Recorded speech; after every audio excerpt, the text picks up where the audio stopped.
Back with us on the SportsMax Zone, reigning double Olympic champion Elaine Thomspon-Herah, the fastest woman alive, has responded to media reports that she had served a quit notice to the MVP track club. The Leader newspaper broke the story on Thursday that Thompson-Herah had written to the club indicating she was moving on from legendary coach Stephen Francis. The Gleaner story quoted Francis and the MVP president Bruce James in the story. James told the paper that talks were ongoing with Thompson-Herah, while Francis said he would not be surprised if the superstar sprinter was not a part of the club going forward.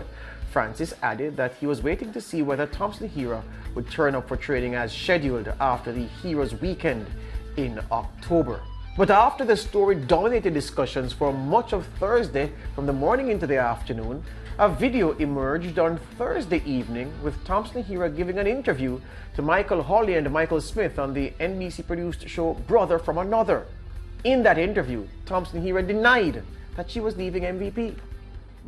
You know, probably because I didn't show up at practice. I'm still on my rest period, so, you know, probably a person might be speculating why she's not at practice. But, I mean, we just came back from international circuit, and we normally get rest like a month or 4-week rest. I'm in my second week, so probably just assuming when I'm not in practice. You know, the word is like, I'm not in practice, so they're going to just spread rumors to say, oh, she's probably not coming back, or, you know, stuff like that. The media always try to create a drama, you know, like, I'm not in practice now, it's on my rest. I'm doing my rest time until October. I go back in practice, so they probably assume, you know, rumors. A lot of person probably hear something and doesn't hear it properly and say, okay, are she not coming back or stuff like that. So they put it out there for the world to see. You know, the media is like that. It's the media what done it, according to Elaine Thomspon-Herah. She says they may have heard something, didn't hear the right thing, and ended up reporting the wrong thing. And nothing of the sort. She's due back after the Heroes Day break in mid-October. And based on what she's saying there, she intends to be back. There was no story at all. Whitaker, you've been around for a minute. You've seen issues like these and events like these and opinions oscillating and a conflict between fact, opinion, rumor, and everything else. So what do you make of it all? Well, let me start here by suggesting that her comment that the media likes to create drama is a curious one. You're President, George, of the Press Association of Jamaica. Do you think it's fair to say that the media likes to create drama? Absolutely not. And as I was about to say to you, that given my experience in hard news, where I've seen this kind of thing, where I've been on the end where I've been told something by an official that was reported, but of course it doesn't put the official in a good light, then there's a hasty statement from the official denying such statements, and then I have to revert to my tape or revert to my notes or call on somebody who was privy to verify. Yes. So I've seen this movie several times over, but it doesn't make it any less compelling whenever a new episode emerges. And so I put it to you that way because at the heart of this is the credibility of a media outlet that brought the story and to very good reporters that we have known over time to report the facts and who go to great lengths to get their information.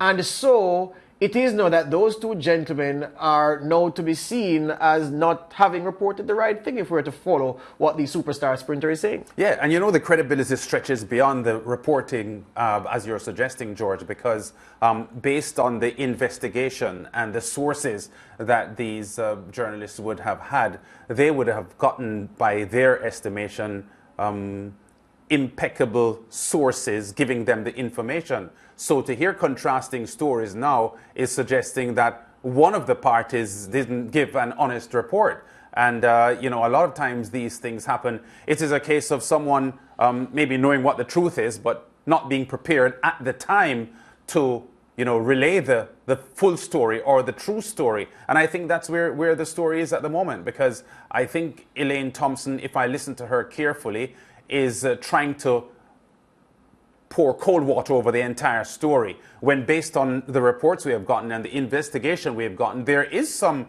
truth to the story. So for her to suggest that it's just straight rumors is a little dicey for me. Yeah, you know, I hate using time to tell people what a reasonable man or woman, a reasonable viewer would know. But here's the thing. it would be somewhat credible to say that it is a non-story and it was born out of rumors fueled by misinformation and persons out to create mischief. If the two gentlemen responsible for the story, and the story in the Gleaner newspaper, with the RJR Gleaner group, was posted under the names of Andre Lowe and Keon Rayner. Keon is someone I worked closely with at the very start of my career, straight out of university. He was in the newsroom at Nationwide when I got in there, helped me tremendously, and I know Andre Lowe from his work from a distance. So what is at play here is that we are to that the story by itself, if it is that they're just written, that they heard that this was afoot and left it there, then the denial from Mrs. Thompson-Herah could have been vaulted, the credibility of that statement could be vaulted. But here's the problem. They got through to the president of the MVP track club, Bruce James Lance, who gave a comment saying, in response to the question as to whether or not Mrs. Thompson-Herah had indicated that she was leaving, said, "We are in negotiations with her at this point. That's as far as I am willing to go." Are you saying to me that a club president for whom there has been no news that his superstar athlete is looking to leave the camp, and there's no story around her at all, gets called by a journalist who puts this to him, this thing that doesn't exist, that is a fantasy, that is a fallacy, and says in response, "Oh, we're in negotiations with her"? No, he says, "No, that's rubbish. She's here." Yes. He doesn't say that. No. Then the guys go one better, Lance. Yes. They get to Stephen Francis, a man who, he doesn't speak out of turn. He's not a rent-a-quote. Yeah, he speaks. It's hard to get something out of Stephen. He's focused on his training and his athletes. They do the running and the talking. He just works. He did give them some time, and he said, "Look, boy, I can't comment on what the communication has been between the athlete and myself. What I can say is that, it is possible she could not be here. What I'll do is that I expect my athletes to come to training after the Heroes Weekend, and I'll have to wait until then to see if what you are hearing that she is leaving, to see whether or not that is true." He would not have gone around all that and said all that, because he would have said, "What are you talking about? I expect her back in training in mid-October." Yeah, and I'm privy to some of the information that Andre Lowe and Keon Rayner would have had that triggered them to write that story and go to the extent with the story that they did. And I am convinced that there is an issue there, and there is a possibility that she might leave. But I think she and you know what? When I listened to the interview that she did there, I get the feeling that her mannerism is of such that I strongly suspect that she would have said the same things to a Jamaican media entity. Because when she says things like, because no one saw her in training, they are wondering if she's still there.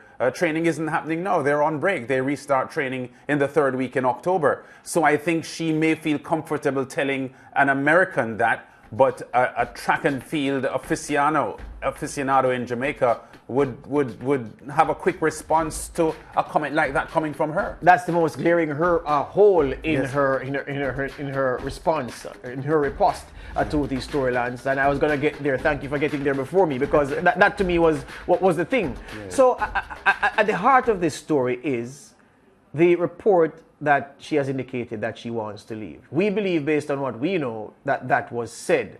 But again, there's nothing like words from the horse's mouth. In this case, the athlete herself was come out and said nothing. Not only did she say it's a nothing story, she said, "Look, the media is again playing games. That's what the media does.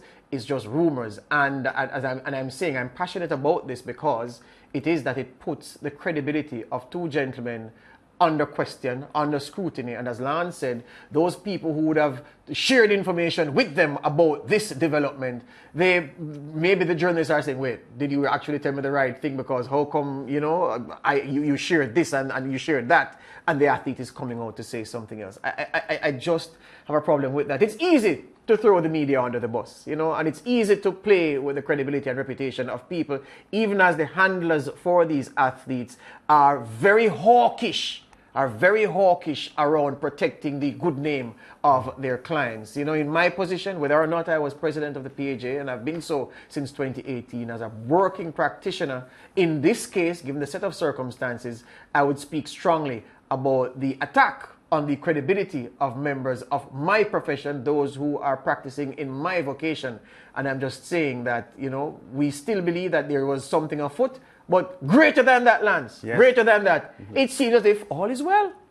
Based on what Mrs. Thompson-Herah is saying, and Herah is saying, and she remain here and continue her progressive development. Yeah, president of the MVP Track Club, Bruce James, was in a dialogue with our production team earlier on today, and there was an opportunity for him to appear on the show today to add some clarity to this story. And up to an hour ago, we were hopeful that he may have been on, but within the last hour, we've been told that he's not available to be on the show. So it is obvious that at this point, Bruce James, president of MVP, wants to say nothing. Stephen Francis spoke to the media yesterday, so he said what he had to say. Elaine Thomspon-Herah spoke. I suspect that interview was done yesterday afternoon sometime. Suspect so. Well, it was released at that point. So I don't know what to say at this point. You know, having watched that video yesterday, I formed an opinion that I think I'll share here. Here's the thing, Lance. Unlike some people who make an investment in athletes, a heavy investment in athletes, I don't. And here's what I mean. I am interested in what Elaine Thomspon-Herah does on the track. And why am I interested in what she does on the track? I want Elaine Thomspon-Herah to self-actualize. I want her to run as fast as she can and win as many titles as she can. I dearly want her, like so many other people, to break this world record and for the history books to record that she is the fastest of all time. You know, many people feel that she is already. I'm interested in that. I'm interested in her, Lance, making as much money as she can, because people forget that it's a personal thing as well. Elaine Thompson is not running fast so that we can feel good about ourselves as Jamaicans. She's running fast to set herself up and her family so that when she leaves this career, she can choose what she wants to do rather than being compelled to get into employment, whether it's self-employed or to work for somebody, so that she can pay her mortgages and pay her bills. Yes. I want her to be as rich as circumstances can make her. She would have earned it. Yes. I want her, while doing all of that, to bring glory to my country. Yeah? I want her to make Jamaica greater. I want her to make the Caribbean greater. And I want her to make the legacy of sprinting in Jamaica and the Caribbean even richer. Why am I saying these things? It's because you have some people looking on who say, boy, you know, it seems as if Elaine is not a nice person for doing this, for wanting to leave and then changing her mouth when the pressure got on, and, you know, I don't like her because of that. I'm not interested in that. I'm only interested in what she does as an athlete. What Elaine Thomspon-Herah, or any other athlete for that matter, does off the field or outside of their arena, for me, is of no consequence whatsoever. I'm interested in them only as athletes, and that is why I'm saying that the sum total of everything for me from all of this is that it appears she will remain with MVP. Why am I happy for that, Lance? The same hands that helped to make her the best in the world and arguably the best of all time, those hands, I believe, should continue molding her career until she calls it quits. She still has goals left, and I want her to remain right here as she seeks to accomplish those goals, and I wish her all the best. But personally, on a personal level, I don't care anything about what she does. Yeah, I agree with you there, George, because there are a lot of people looking on, as I said, who are ready to make past judgment and make a lot of comments about her, and they don't know exactly what is happening with her, and she has decisions to make as a person, a business person, because that's what her sport is for her at the moment, her career, her finances, and so on, and she has to make choices of her own, and I think she should be allowed to do so. She's an adult, and she's a big star as well. Back in more on the zone after this.